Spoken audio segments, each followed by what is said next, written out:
January 6th committee is preparing its final report before the panel expires in 2 months. The report is expected to focus on issues beyond former President Donald Trump's actions leading up to the insurrection.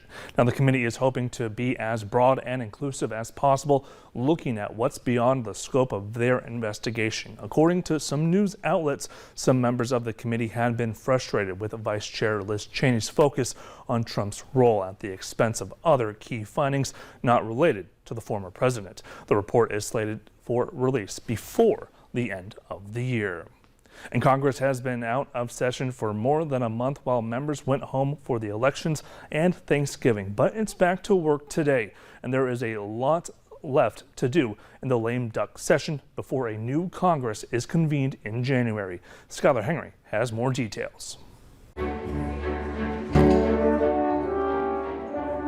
Christmas carols mark the beginning of the holiday season for many, but they also indicate time is coming to an end for others. We're going to try to have as productive a lame duck session as possible. Congress is back in session and they have just 4 weeks to pass a number of bills before the end of the year. I tell my colleagues it's going to be heavy work, long hours to try and get much done. The most pressing issues are passing the Defense Authorization Act, which authorizes funding for the military, and a new spending bill to keep the government open beyond the December 16th deadline.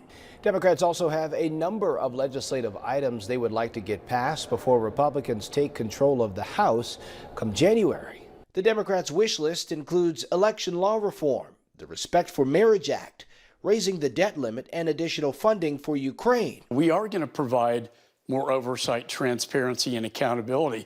We're not going to write a blank check. Republican leader Kevin McCarthy has questioned long-term aid to Ukraine. Skylar Henry, CBS News, Capitol Hill.